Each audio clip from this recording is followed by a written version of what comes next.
Thank you for being here, guys. My name is Dr. Pascal. I've met every single one of you now at this point. And I am part of a large network of doctors that consider themselves to be wellness experts. Okay? That network of doctors is called the Chiropractic Biophysics. And this here is called the Ideal Spine Health Center. And here, this is really the fountainhead where we train other doctors in our technique. And part of our goal with Chiropractic Biophysics is to boldly step out into the community and change healthcare. Because typically in our system, we only offer people sick care, right? And what we'd like to do is change your thinking, put you on a pivot point and change your perception and how you deal with healthcare and truly put you on a path for preventative, proactive healthcare, okay? So that's what we're going to talk about tonight. Because I'm not sure how aware you guys are. Most people, when we teach this class, have some sort of inclination regarding this. But the United States, right, we'd think we spend the most money on healthcare, we should have the best healthcare system, right? Would you guys agree with that train of thought? We should. Yeah, we absolutely should. We spend twice as much money as any other country, so intuitively, you'd think we'd have the best healthcare system. Yet, we are number one in crisis care, right, in sick care. And what does crisis mean? God forbid one of us is in a car accident tonight and you have a severed artery and you're bleeding. There is no better place to be in the world than right here in the United States because we have the best doctors to save your life and we have the best technology. But counterintuitively, with all that money we put into our system, when it comes to health care, meaning living a disease-free, long-lived quality of life, we rank in the high 30s, if not even now in the 40s, of the most recent statistics from the World Health Organization, right? Does that surprise you guys, right? It doesn't surprise me because I'm in it every day and I study it, but it's kind of counterintuitive, right? Furthermore, I mentioned this, we have the most expensive system in the world. So if we're spending this kind of money on our healthcare, we should, in theory, have the healthiest population and the healthiest people, but we don't. We rank somewhere in the mid-30s for life expectancy, 34th in life expectancy, meaning there are 33 other countries in the world where people live longer and healthier lives. This one shocked me. I was shocked when I saw this. 26th in infant mortality, meaning 25 other countries where it's safer and better to have a baby in the hospital than our country. It's crazy. Now remember, this is not my opinion. This is medicine looking at itself. 20 to 30% of patients receive contraindicated care. The Food and Drug Administration has made a statement and claim that 1/3 of all prescription medications prescribed in the U.S. are useless or prescribed needlessly. So 30% of all the drugs that we're taking as a population aren't even useful or are not needed, right? There's a serious abuse of power when it comes to pharmaceutical companies. And that is one of the main reasons our healthcare system is failing. Now, like they say, as grim as these statistics are, only 5 to 20% of these adverse reactions are reported. So the adverse reactions to drugs are very significant or a lot more prevalent than are actually being reported in the medical journals and to medical authorities. Does that make sense to everybody? Right? So when you look at it, yes, we need it in a crisis situation. But based off of this, you don't want to get to that crisis situation because when you're in a crisis situation, you need your life to be saved. But at the same time, there's a lot of fear going on, there's anger, there's panic, and decisions made about healthcare at that time don't always lead to the best choices long term. And so what we're trying to do is to get you to shift your mindset and be proactive and not end up in a situation where you need crisis care and your health is at risk and can be jeopardized by the wrong choices for your care. So let's look at some of the main causes of death in our country. There are 3 main causes of death in the country, right? You guys take a stab at it. What do you think is the #1 killer in our country today? Any guesses? Yes, exactly, heart disease, right? So this statistic in 2006, there were 870,000 people yearly dying from heart disease. The most recent statistic that I have heard, that figure is now up to 1.2. Right? So that's about a 25-30% growth in that time frame. Has our country grown, has the population of this country grown by 25 or 30% in the past 10 years? No, I don't even know if it has grown, maybe 1%. So what is that telling you? Heart disease is going up. And now, are there more or less people on statin drugs? right? So is it working? No, right? Second killer in the United States starts with C, cancer. This statistic here, 565,000 people yearly die of cancer in 2006. Same thing, that number is now in the 750, almost 800,000 a year that die from cancer. Every single year, are we raising more money for cancer? Yep. And are we having less cancer or more cancer? More. Skyrocketing. Same thing, right? We're approaching this from a backward aspect. We're waiting till someone is sick. When they are sick, we just start pumping them with pills, and we're not doing anything proactive to help people get well. Who wants to take a guess? What is the third leading cause of death in the United States? Close, but there's one that outweighs diabetes significantly still.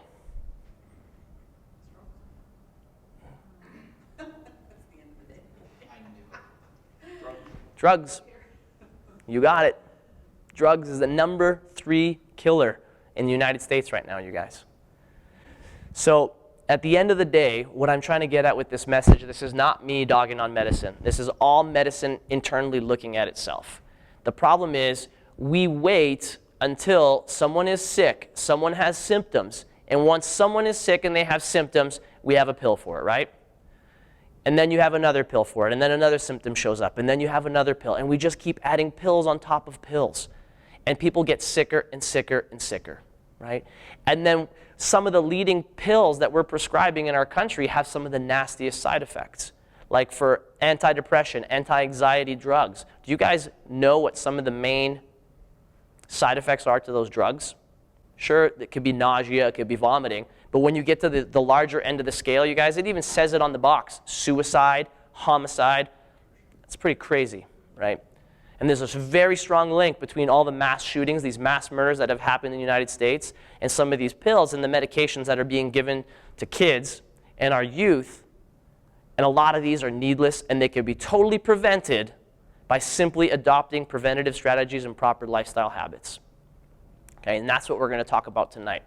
So how are these 3 diseases curable? First of all, I just want to know if we're all on the same page, right? The medicine cabinet. Even though someone might be on 10 drugs and they don't have symptoms, who is healthier? Someone that's on 10 medications or someone that's on no medications? What do you guys think? None. Good. I'm glad we all agree on that.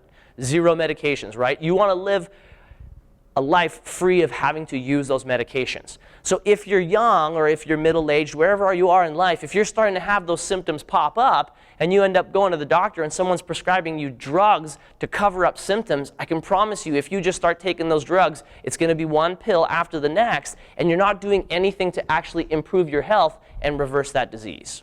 Okay? So we're going to talk about tonight what can be done to reverse those problems. So if we had a crystal ball and we knew you were all going to live to 94 years old, who here would want to live to 94 years old? Show your hands. No? Okay. So you two are off the hook. For those of you who don't want to live to 94, start telling me some reasons. Why would you not want to live to be 94 years old? I take care of a lot of people that are 94. Right. That's very common, right? That's probably because People that are 70 and 80. so they become at 90 in their 90s or 70s, 80s, whatever your lifespan is, a lot of people let themselves go and then they become a burden to others, right? And that's a big factor. People don't want to live that long because they don't want to be a burden. How about some other reasons? Cannon, what are your thoughts? Mine was the same. Same thing, being a burden, right? Sometimes it's people don't want to wear a diaper. They don't want to be immobile or be totally dependent on other people, right? They think of sickness and disease, and those are all valid reasons. But I can promise you that if you start taking care of yourself, you don't have to be like that in those late years. Because I know plenty of people, we see them here, we work with them in their 70s, 80s, and 90s that are ambulatory, they still drive, they bring themselves here. So if you knew you were going to live that long, guys, when's the best time to start getting healthy? Right now. So what we're going to cover right now is 4 basic strategies as to how to improve your life and start getting healthy. And these are 4 things that we work on in the office every single day. Because when we say chiropractor, most people think of neck pain, back pain, right? And the reality is we get great results with neck pain, back pain. But our specialty here goes much deeper than that. It's posture correction, stress-related disorders, right? Things like scoliosis and curve correction in the spine. Those are some of the specialties that go above and beyond what your typical chiropractor does of just neck pain, back pain, All right, so let's dive into this, you guys. The 4 pillars of health.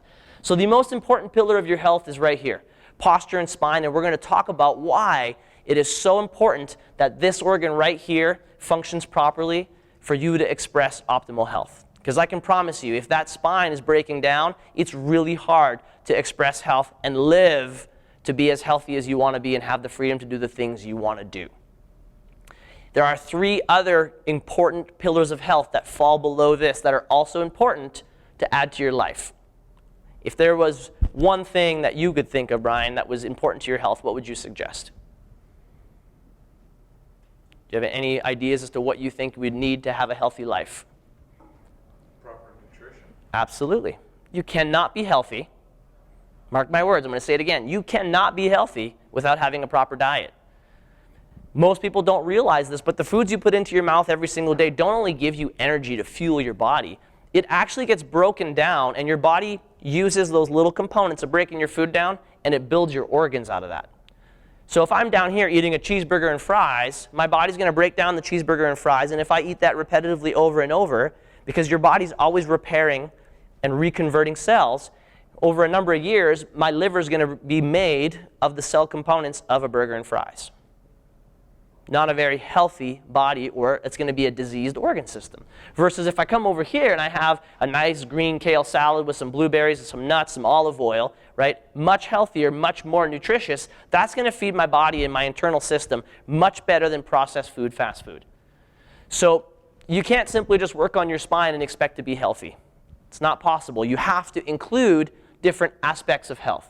So what we focus on here is not only just fixing someone's spine, we want to teach people about weight loss, nutrition, and lifestyle habits.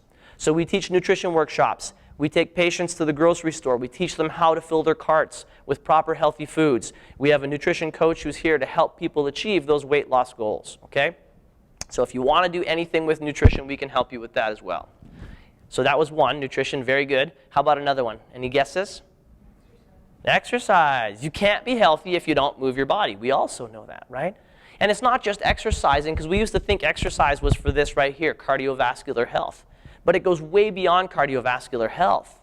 Your brain is stimulated by something called proprioception, or movement.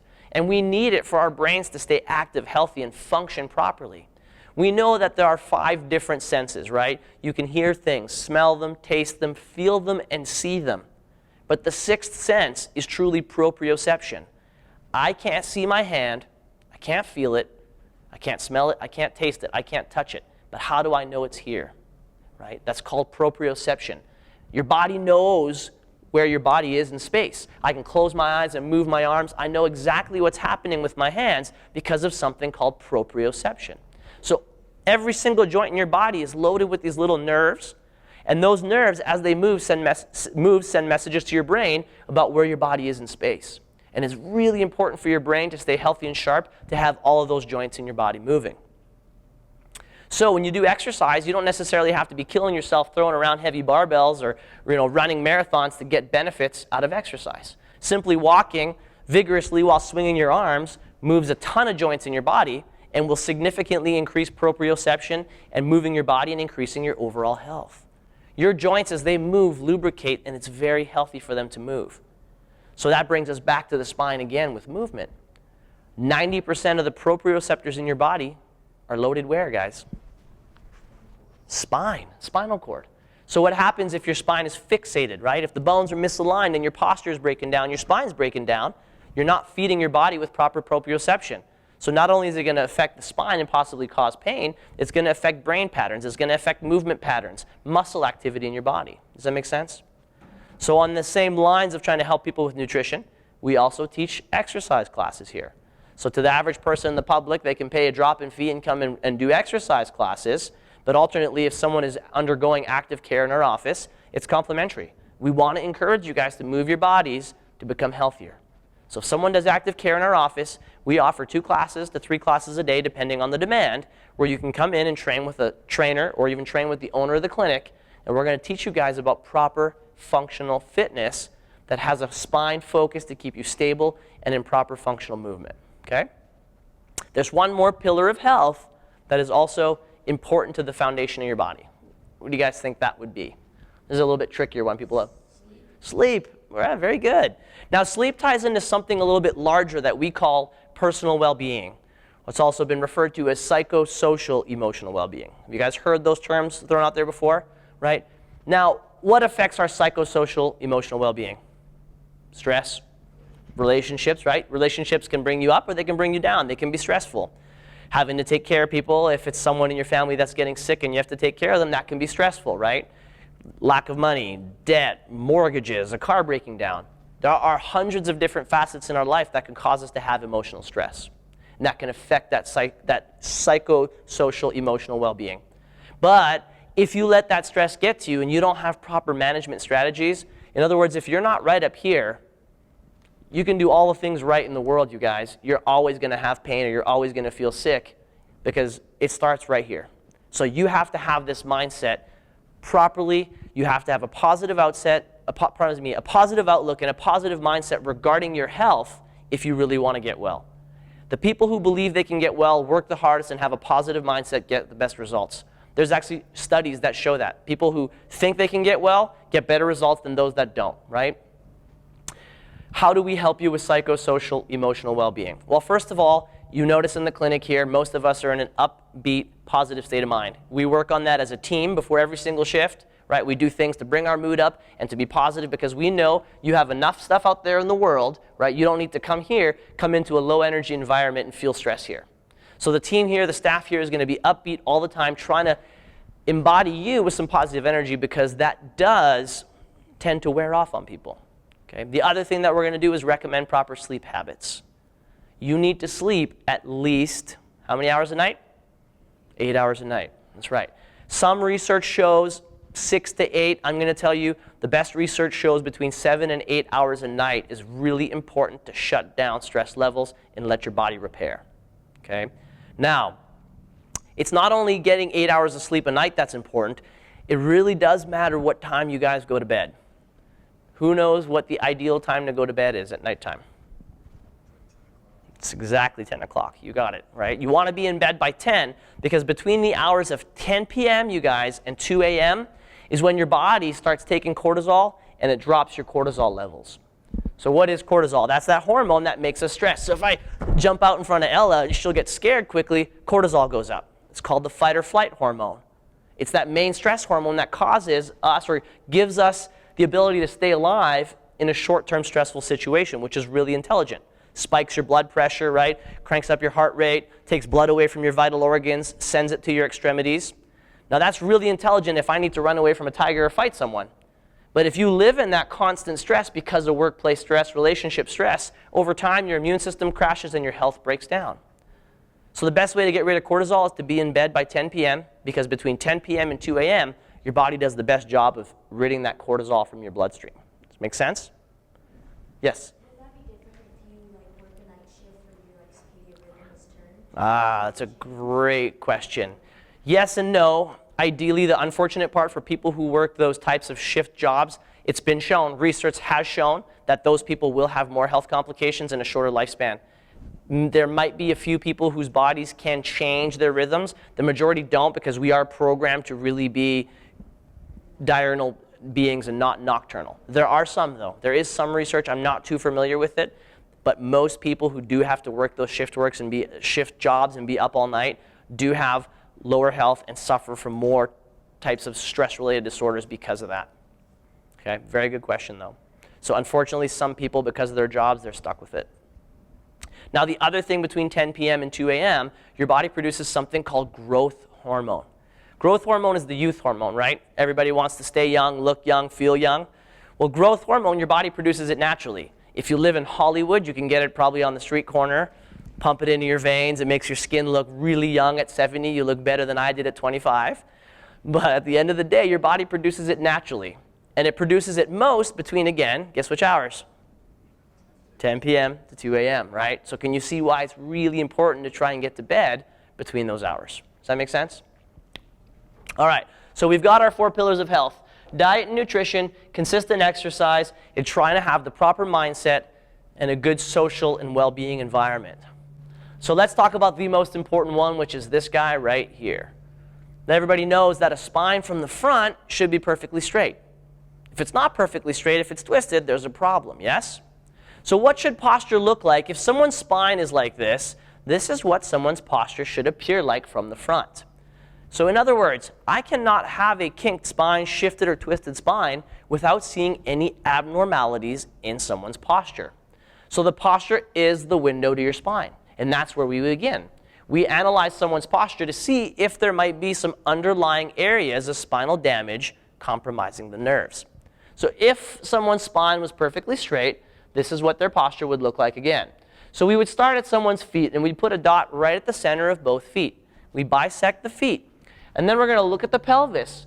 We want to see the center of the pelvis over the center of the feet, and we want to make sure that that pelvis is level. We don't want to see a high hip. We don't want to see pelvis shifting one way, rotating, right? That would indicate that there's a problem in the pelvis or the lower back lumbar spine. Then we go up to the rib cage. I want to see shoulders that are level, and I want to see the center of the rib cage over top of the center of the pelvis. So I don't want to see tilting of the shoulders, right? Shifting of the body side to side or rotation. That indicates problems in the thoracic spine or the rib cage. Lastly, someone's head up here, if I was to put a dot between the eyes, under the nose, and on the chin, it would draw a nice perpendicular line, and the face should be nice and straight. We don't want to see any shifting, twisting, bending of the head. Does that make sense? Now, what most people don't realize, though, is what posture should look like from the side. Has anybody seen a diagram like this before other than in our facility? Anybody? So it's not commonly known as to what your posture should look like from the side, right? So let's begin. So we always begin down here, right? Ankle. So the knee should be over the ankle, yes? Hip should be over top of the, thank you. Shoulder should be over top of the hip. And lastly, and most importantly, that ear should be over top of the shoulder. So at the end of the day, we also want the ear to be over top of the ankle. But my ear can be over top of my ankle, right, with my pelvis forward, shoulders back, and my head is forward. My ear is still over top of my ankle, but is this a healthy posture? No. If I walked in to teach the class right now with this posture, would you automatically think I was healthy or unhealthy? Unhealthy, right? So intuitively, you guys know this. Deep down, it's sort of an instinct that you know that someone's posture breaking down is a sign of a lack of health. So let's look at what your spine should look like if you have proper posture. This is what the spine should look like from the side if someone was to have proper posture. You'd have 3 curves going in opposite directions. So up here, you have the neck. This would be the rib cage, and then this would be the low back. Can you all see how the neck and the low back share the same curvature or are curved in the same direction? Yes? So this would be someone facing this way. The neck should be curved going forward. That's called a lordosis. And the low back should also be curved in that direction. And then the rib cage is curved in the opposite direction. So these 3 curves are an absolute engineering marvel. Engineers have been studying this structure for years, and they are still, every time they study it, they're absolutely amazed as to some of the reasons and some of the things that the spine is responsible for in the human body. Probably thousands of different functions, and I bet you we're only scratching the surface to truly begin to understand how important this structure is to our overall health. First off, just to even understand it, you guys realize that the nervous system runs inside this right here, correct? You see that little black space there? So your nervous system runs in there. To know how important your nervous system is, it is the only system in your body that is totally encased in bone. Do you think that was by design, or you think that was an accident? Right? It's pretty important stuff that runs in there, so it needs to be protected by all those individual bones of the spine. So that's the most important function, to protect the spinal cord running through the spine. What do you guys think might be a few other functions of those 3 curvatures from your spine from the side? Any guesses? Stability. Yeah, absolutely. Those curvatures are your shock absorption. You lose your curves, no shock absorption. When you have proper curvature, that's like the spring in the shock of a car. So what happens if you end up straightening these curves, those joints take a pounding, they begin to thin the discs, and you start to lose your height, right? And that's called arthritis. Painful condition that we see happening in numerous people that don't take care of their spine on a day-to-day basis. Thank you, Sean. Anybody else? Any guesses as to why those 3 curves are important? I promise you, you cannot be wrong. Balance, yes. Those 3 curvatures keep your ear over top of your hip, over top of your ankle with proper alignment. When people start to lose that alignment, they lose the curve in their neck and their head goes forward, their posture is off, their balance is off. We know that people who have misalignments in their sagittal balance are more likely to fall. Becomes very important as people age because they're likely to fall, cause a hip fracture, compression fracture, and it actually shortens their lifespan. So yes, balance is a very big factor, right? Range of motion. You lose those curvatures, you can't move properly. Protection of the vital organs of the body. Your rib cage and heart sit right here. So if you start flattening that or increasing it too much or twisting it, it can affect and compromise those vital organs of the body, right? Here's a simple test for you guys. I want you guys to sit up nice and straight in your chair, okay? Then I want you to slouch your shoulders, stick your head forward and down a little bit. Now try and take a deep breath from this position. Okay. Now sit up nice and straight, roll your shoulders back. Take a nice deep breath now. Was there a significant difference in the amount of oxygen that was able to get into your lungs there? Yes or yes? Yes. Is oxygen important for your overall bodily function and for you to have energy? Yes or yes? Yes, right? So you guys can see that it's not only about protection of the nervous system. The spine protects and is directly related to the organs in a number of different ways as well. Okay, does that make sense? All right, so most important function, as I talked about earlier, is this right here. And this chart sums it up and explains it better than anything else. Your nervous system, right, is the communication pathway from the outside world to your brain and then from your brain back to your body. Does everybody understand that and follow that? So here's how your body works. Your brain initiates messages, communications, sends it down that organ right there, aka the spinal cord, and that'll leave every single one of these holes from your spine, those nerves, they're all interconnected, and that goes to every single cell, tissue, and organ in your body. So the health of every single cell in your body depends on nerve flow coming from that spinal cord. Likewise, these organs right here all have different nerves, cells, and nerves and receptors in here, and they send messages up the spinal cord back to the brain to tell the brain how they're functioning. Now, in life, we have different traumas. Some are sudden, some are over time, right? Like sitting in a chair at a computer for 8 hours a day over 20 years, that's trauma to your spine. It's just a small micro trauma over time. Falling off a horse, car accidents, sporting injuries, those are all forms of trauma. And what that can do is cause those bones in your spine to shift out of place. Now, chiropractors refer to that misalignment of the bones as a subluxation. Have you guys heard that before? Yeah, we're going to say it together. Subluxation. Ready? Subluxation. Perfect. Subluxation means the bones in your spine have shifted, and that can affect the nerve flow patterns from your brain to the periphery. Right? It can slow down the nerve flow going to your arms. It can affect the nerve flow going to your lungs and heart. Would that be a good thing or a bad thing? So if there's a misalignment in these bones right here, okay, and it's putting pressure on those nerves, and now the heart can't get the energy that it needs to function properly, how is it going to function? Not so well. Would you guys agree? Yeah, not so well. Now what happens if that problem stays there year after year after year for 30 years? What's going to happen to the heart after 30 years? Could develop some disease, right? Same thing with the lungs. Same thing with the digestive tract. So can you guys see how the spine is intimately tied to the function of every single cell, tissue, and organ in your body? And it's really important to have proper structure, proper alignment in your spine if you want to express overall health. Does that make sense? So sometimes people ask me, well, how come nobody has mentioned this to me before? Is this new information? This has been being studied and researched for years. It's just it's not able to be put into a pill and sold and marketed, and it's not much money to be made on it. So unfortunately, as the public, you guys aren't marketed to by big companies regarding postural health and prevention of disease. So here's a medical doctor back in the 1950s. I want you guys to take a minute and read that conclusion for me.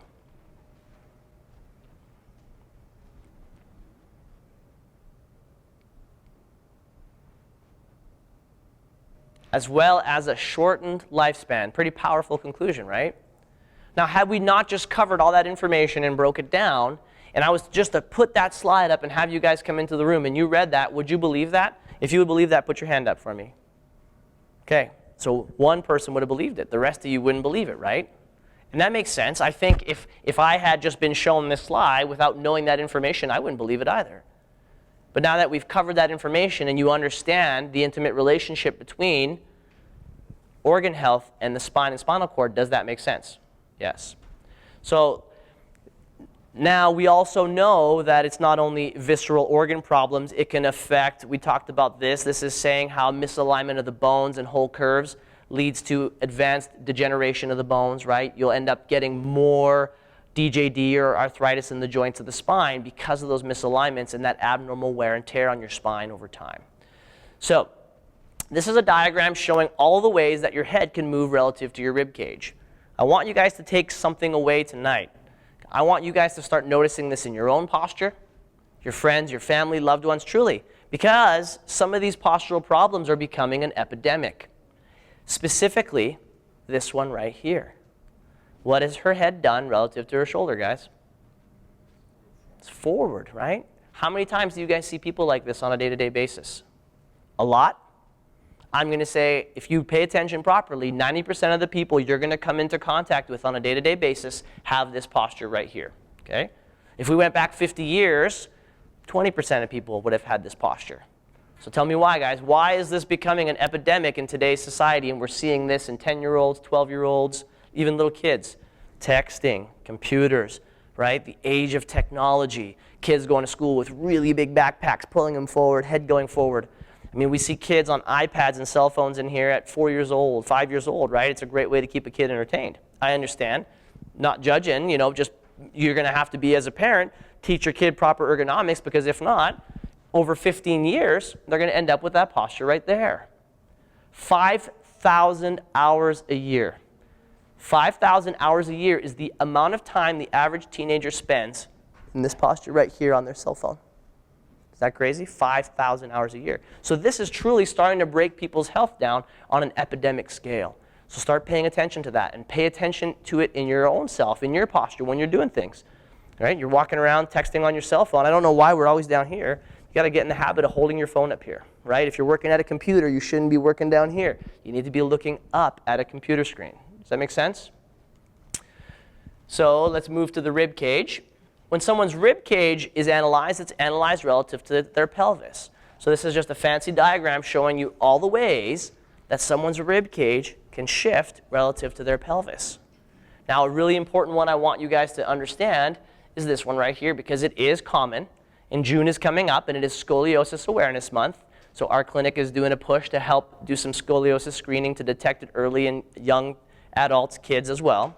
When you see someone that has a large shift like this, it's usually indicative of an underlying problem, a misalignment in the rib cage here, oftentimes scoliosis. Can you guys see how she shifted over to the side like that, right? So pay attention to that. If you notice that in someone that you know, a friend, a loved one, send them in and get them checked. Now, this is a diagram here, or this is a research project that showed that when people have those types of misalignments, it can not only affect pain, because a lot of times these misalignments in your spine, especially in the trunk and rib cage, it won't affect pain levels. We have a lot of people who come in with scoliosis problems who don't have any pain.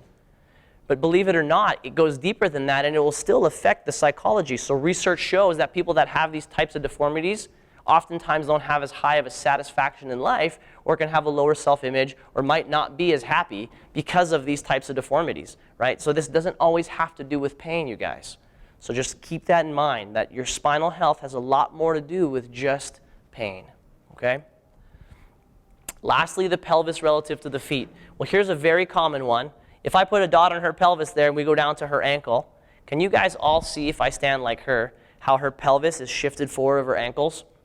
Very common, again, with the average office worker or the person that's deconditioned and sits a lot, because the low back muscles get weak, the ab muscles get weak, and then your pelvis ends up shifting forward.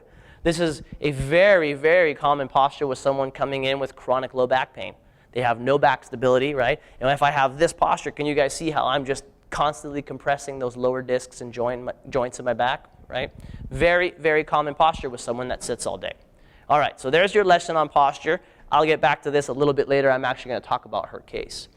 So let's talk about some cases. Now, I'm going to bring these up because I want you guys to know that we work with a wide variety of different conditions. So every single case we're going to talk about has a unique purpose, so that you guys are aware of what can be done with different spinal problems. This gentleman here had a fusion in his neck. Can you guys all see how his head is very far forward? Unfortunately, his surgeon didn't understand that that black line is where his neck should be when he was fused. Ouch, right? I saw that, Danielle. I agree. Because of this, he was in excruciating chronic pain every single day. So much so that he was willing to take his own life. That's the level of pain he was in. We didn't know that when he first came into the clinic, but he told us afterwards that if this wasn't going to work, this was his last hope, he was going to take his life, guys. I show you this case because you need to understand there are certain cases we can't get perfect correction with. But it doesn't mean that we shouldn't at least work on them, because sometimes things like this can save someone's life. And so Harvey here, we went before, after. You can see he's much closer to the line. It's not perfect, but he's got 4 segments in there, 5 segments in there that don't move because of metal. But it's a significant improvement. And he went from being 8 or 9 on 10 pain every single day to 3 on 10 pain. Some of us, relatively, that might sound awful. But for someone that's been on 8 or 9, 10 out of pain every single day for years, that's a miracle. Does that make sense? Now let's look what we were able to do with him from the front. You guys can see here, that red line, how he's shifted over and he's quite crooked. So we worked on him for a number of months, and look at afterwards how much straighter he is. Right? So that's a significant improvement, even for someone that's got a fused area in their spine that doesn't correct properly. Now what do you guys notice about Harvey right there? Smiling. Can you guys see that?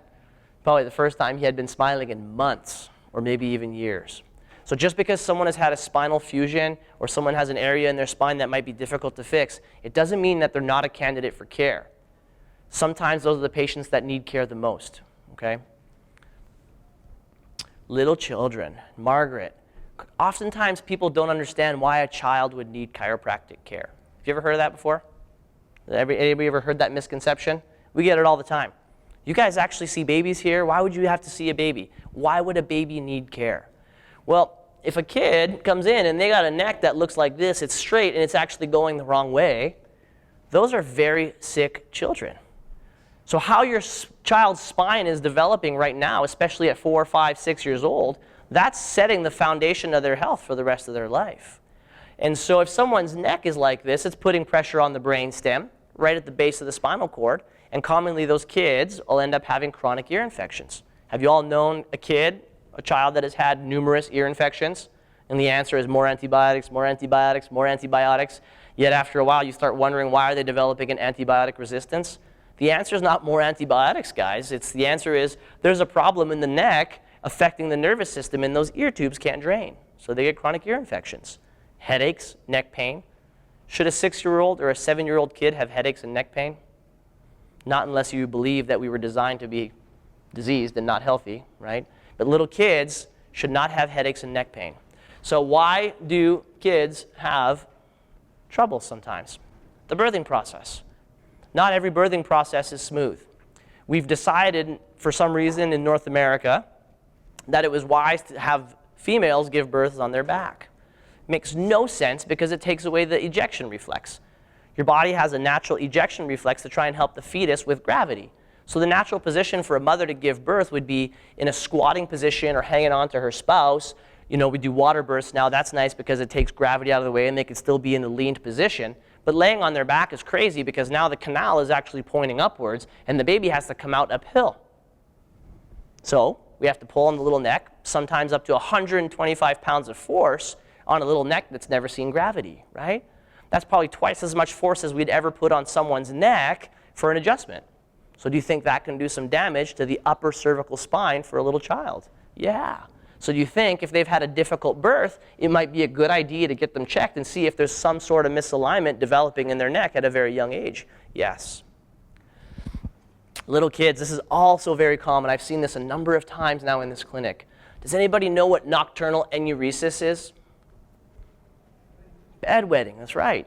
So yes, as those nerve pathways are developing, 4 or 5 years old, that's fairly common, right? It's not abnormal. But if a kid presents at 10 years old, never, ever, ever having had a dry night, is that a problem? Yes. At 10 years old, wetting the bed every single night indicates that there is some sort of communication problem between the brain and the bladder. And this little boy didn't know when he had to go pee. Why? Because those nerves from his bladder the information wasn't getting back up to his brain to tell him, get up in the night because you have to go urinate. Does that make sense? And so he didn't want to go for sleepovers, and he's actually one of the friends of that little boy walking out right there, or Dr. D's little boy training in there. And they found this out because he didn't want to come sleep over at their house, and they found out that he was having troubles bedwetting. So we took an x-ray of his spine, and can you guys see the kink right here in his spine? Can you guys see how his low back is kinked over to the right like that? Now, it's not major. Sometimes it doesn't take much. Other times it takes a lot more. But that was enough to put pressure on those nerves, because the nerves that go to the bladder come out from the spine right there. Quite interesting, right? So let's see what happens as we straightened up his low back. No more kink. Guess what happens to the bedwetting? Gone, right? So much so that the little boy actually even went hunting and camping with Dr. Deed, and Dr. Deed guaranteed to the parents that he was confident that the problem was fixed. He said, I'd even give him my own personal sleeping bag, and he did. So this little boy went off camping and hunting for his first time and had no accidents and no troubles. It's a pretty awesome story, right? All right, last case, you guys, and then we'll talk about a few things we do in the office here, and then we'll let you guys get on your way. So, do you guys think it's too old to ever start care? Nope, right? Never too old to start. Sometimes people will say, well, I'm 80, I'm in pain. What can you do for me? The problem's been there so long. Those are all misconceptions. Whoops, let's go back to Mary. Who wants to take a stab as to how old this lady was when she came into the office? Good guess. Ah, no fun. It's good you're paying attention, though. She was 90 years old. Sorry for the loud mic there, Ben. So she was 90 years old when she came to see us. And guess what her complaint was? Her concern was, I'm not going to live to be 104 and 105 like my mother and my sister, because I'm suffering with a lot of pain right now, and I don't think I'm going to make it, right? Earlier I asked about 94. Imagine if your perspective was 104, right? We all have the ability to be like Mary if we do the right things to take care of ourselves. So she came in complaining of right-sided knee pain. Can you guys all see how that right knee is quite swollen? Has anybody ever sprained an ankle, hurt a knee, twisted a joint in their lower limb before? Yes? Okay. If you had, did you shift your body to be on top of that joint or shift your body to be away from that joint? Away. Okay. So she goes to numerous providers, and they're all looking at that knee saying, you have osteoarthritis, degenerative arthritis. You're old. Your knee hurts. Let's replace your knee. 90 years old. How well is she going to recover from a knee surgery at 90 years old? Not so well. Do you think it's a good idea for her? Did anybody even just stop and say, boy, that's strange. Your knee's been hurting for 35 years, but your body's leaning over that knee, right? Maybe if we just took the pressure off of your knee and leaned you the opposite way, your knee might get better, right? So we took an x-ray of her spine. Now remember, she's 90, so it's not going to come out as clear, but she's significantly kinked and twisted in the low back towards the right. So she cannot take weight off that right leg, even if she wanted to, because she has a, what's that word again? Perfect. Subluxation right here, causing her to be twisted over to the right, stressing that knee joint for who knows how many years, possibly 80 years. It's going to wear down, right? So we simply straightened up her low back. We taught her some basic exercise protocols, right? At 90 years old, she needed to learn some certain things like crawling, getting up, getting down in case she fell. We taught her some proper dietary protocols. Can you guys tell? She lost about 30 pounds, right? And then look at her knee. Pain went away. Now, the last that Dr. Deed heard, she lived in Elko, Nevada. Dr. Deed, the owner of the clinic, worked on her. She did make it to 105. That was the last correspondence he had with her. So who knows, excuse me, how old she made it, but shift your perspective, guys. It's never too old. It's never too late to start care. And if you think 70 or 80 is old, just realize that we truly have genetics and potential to get to 120, right? All right, so I say you age. How you age is a choice. If you don't take care of your posture, we see this all the time, you age prematurely. And what's happening with our society right now, this is becoming the epidemic, you guys. And this is why it's a concern, because when you get to be 70 or 80, if you're in this posture, your quality of life is terrible. Yet, if you've maintained your posture and you've maintained your health, you could still be 80 years old and have great posture like this. I see 75-year-olds who come into this clinic bouncing around because they've maintained a healthy posture. Versus someone that's 65 coming in like this, they have chronic back pain, they have sleep apnea, they have 25 different health conditions checked off on their questionnaire because they're letting their health break down like this. And that forward head posture, you guys, that's where it starts. So pay attention in your friends, families, loved ones, and if this is you, you better start making an effort not to let that get worse. So I want to show you, that's what a normal neck curve looks like. But this is what happens to your neck curve. You see all those black spaces are nice and healthy, and as that head begins to go forward, your neck begins to degenerate. Arthritis begins to set in. This is where you start to see all of those different health problems, and the aging process is significantly advanced, you guys, right? So this is exactly what we see happen in those necks. Now the problem gets to be harder and harder to fix, right? Procrastination. A lot of people wait, and then they'll come see us at this point, and they say, hey, what can you do for me? Should have came in 40 years ago, okay? So message to the wise, don't let it get to that point. So some vital questions. We make patients set health goals here in the office, okay? We always want to know, where do you want your health to be in the next 20 or 50 years? If you want a quick fix for pain, right, and you don't believe that you control your own destiny when it comes to health, you're simply not the right patient for this office, and that's okay. If you want a quick fix for pain, we know plenty of doctors that'll do quick, cheap adjustments, help get you out of pain, and send you on your way. We're trying to fix the problem, you guys, and have you develop a new mindset to change your lifestyle habits long-term to live an optimally healthy life, okay? So we have patients set health goals, and you should start thinking about where you want your health to be over the next 20 to 50 years, 10 to 20 years, depends where you are in your life. So we have programs here in the office that help patients rehabilitate their spine so that they can get back whatever health is possible for them and live their optimal or healthiest life possible. That is different for every single patient that comes into our office. We have certain base protocols that we'll do with almost every single patient, but our programs are truly tailored to your needs, right? Depending on your age, how long the condition's been there, how much arthritis is in your spine, have you had surgeries, financial needs, so on and so forth. We can help any single patient, you guys, and customize a plan to meet your needs. Does that make sense? But what we do in our office that's different is we start with 3 different phases of care. Or we start with a certain phase of care, and we transition you through 3 phases of care. At first, someone comes to see us, they're in a lot of pain usually, right? The most common reason patients come to see us is for pain.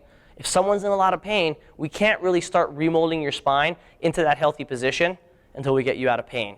We got to get the crisis out of your body, out of the inflammation in your nerves, before we can truly start fixing your spine.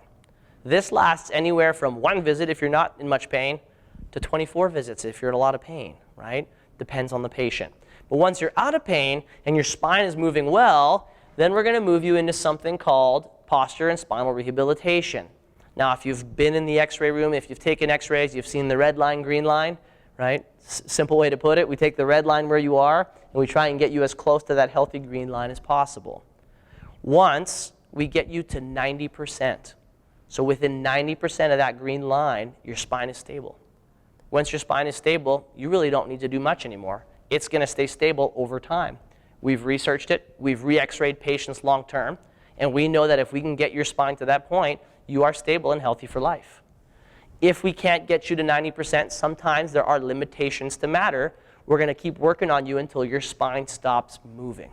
Once we no longer see any further progression, or you get to what percentage? 90, then we transition you to maintenance care. So we're not going to just see you 3 times a week and then let you go and then not do anything to support you. Has anybody had braces before? Not put their retainer in afterwards and then their teeth go crooked again? Yep. Ask my mom. She wasn't very happy with me. Same thing. If you do a whole bunch of care and we fix your spine and you don't do anything to slowly wean off of it, or at least do a lot of work to maintain it at home, guess what's going to happen to it? It's going to slip back. So you have to do some maintenance care once your spine is fixed in that position. Okay? Most important part of care right here. Now, part of that maintenance, well, let's go through this first. So what do we do to fix your spine, right? Typical chiropractic, what most people know is we do adjustments of the spine. We do that too, but we're going to focus on weak muscles here. We're going to teach you posture-specific exercises that are customized to you, whatever you need. We're going to teach you an exercise to strengthen your spine. Then we're going to do postural adjustments. So not only do we adjust your spine to break up the adhesions between the bones, we do global alignment positions where we put you into what we call our mirror image, and then we adjust you in that position. Okay? It's a unique concept that was developed by the founders of our clinic. Lastly, we do something called postural traction. So if someone is round and forward like this, we're going to put them into a traction that's going to stretch and open them up in the opposite position. Traction is where the ligaments are stretched. Your ligaments are as strong as steel, and they have a memory. So if you do not do traction over time, your spinal problem will never change. That is a fact. Because your ligaments have something called elasticity, they go back to their original position unless you do sustained traction for 15 minutes repetitively over time. That is enough time to create a change, a long-lasting deformation in those ligaments to remold them into a healthy position. Does that make sense? Everybody with me? Not falling asleep on me yet? All right, just checking in. Ergonomics. If you have any ergonomic questions, I used to go through a lot of stuff in this class about ergonomics, but it would drag on a little bit too late, and I know most of you probably want to get back to your families or eating dinner. So if you have ergonomic questions, I will answer those individually for you, or take a picture while you're at your desk. If it's on a bicycle, take pictures. The advent of technology, you can take a picture of where you sit for work, bring it into me and show me, and I'll help you set up your workstation or your home workstation so that it's proper ergonomics. Nutrition, we have a weight loss coach, a nutrition coach. We teach workshops. If you want to find out more about that, you can ask myself afterwards, or we'll get you signed up for one of our next workshops, okay? The last thing that we also do here that's quite unique to most other chiropractic offices is we take something called a stress x-ray. Now, a stress x-ray is where we stress your spine from a damaged position as close to its neutral position as possible. Now, once we stress your spine into that position, it gives us the insurance or the security that we can actually ensure those results for you and that your spine will change and get to that healthy position, right? So almost every single patient that comes into our office, we will do some form of stress x-ray before embarking on a program with them to make sure that we can actually change your spine and get those results with you, okay? Once we ensure those results, then we can customize a plan that's going to work for you and help you get on your way to obviously improving your health and achieving whatever it is, the goals that you had coming in here. Because you might come in with back pain, but at the end of the day, the back pain is preventing you from being active or from being able to spend time with your kids in the yard. Whatever it is that problem is truly stopping you from doing, that's what we're going to try and help you get back to, okay? Home rehabilitation. All right, this is one of the last pieces, you guys, and we're going to wrap it up. Patients who do their home care get great results. Patients who don't do their home care get terrible results. I promise you. I see it day in, day out. You come in here mostly 3 times a week to get care, right? But you have another 4 days a week where you're not doing anything at home. It's like if you go to the gym for 15 minutes 3 times a week, yeah, you might improve your health. But if you go to the gym 5 days a week for half an hour, are you going to be healthier? Are you going to get better results? Yes. Same principle applies here. You can't brush your teeth 3 times a week and expect to have healthy teeth, right? You brush your teeth every single day if you want to keep your teeth. So you don't have to do your home care every single day if you don't want to keep your spine healthy. But if you want to keep it healthy, you better be doing your home care, okay? So every patient will get a home care kit that's, again, customized to their needs and whatever spinal damage they may have. So guys, after seeing this, I hope you've realized that what we do here is not only for people with neck pain, back pain. We don't only see car accident patients, right? We really work with patients on a nutritional level, physical level, looking for postural deformities, spinal deformities, stress-related conditions, and those are the kinds of things that we like to help people with, and that's really what we specialize in this office, okay? So as part of our goal is to not only make you aware of these problems, but I mentioned earlier was to change your mindset, right? Bring you from awareness into action. So every time we do one of these dinner talks or we do one of our spinal care workshops, we want to offer something back to you. We want to give you the opportunity, if you're not a patient, if you are a patient, congratulations for taking that step and becoming proactive and taking that step to becoming a healthier you. But if you're not yet a patient or you want to get checked out, we'll give you the opportunity tonight to sign up for the exam, the x-rays, and the second visit with a doctor to go over those at our cost. So we're not going to charge you anything. That's going to be on us. But that offer leaves when you leave tonight, because there are 2 obstacles that stand in the way of you and health. Time, money, right? We took care of money because it's typically $250 for that. We're gonna give it to you guys at our cost. The second one is procrastination. It is the thief of health. Hence the reason it leaves as we leave the room today, because if you procrastinate, the chances of you taking that step towards improving your health goes down significantly. If you're thinking of someone and you want to sign somebody up that's not here, that's fine. The offer is for anybody in your immediate family or your circle of influence. Anybody that you would like to get signed up, we simply ask that you put them on the sheet tonight. Michelle is in the back there. Michelle, wave your hand. So Michelle has the schedule, so if you guys want to put somebody down, by all means, put them down. It's just to reserve the spot. If that time doesn't work for them, that's fine. We can call them and modify the time to meet their needs. Okay, guys? I hope this information was valuable. I thank you for coming. If you have any questions for personal reasons and HIPAA laws, right, privacy laws, I'll come to the front here. I'll answer those questions for you. If you don't have any questions and you want to sign somebody up, you can see Michelle on your way out. And if nothing else, thank you for being here. I appreciate your time. I hope you learned something.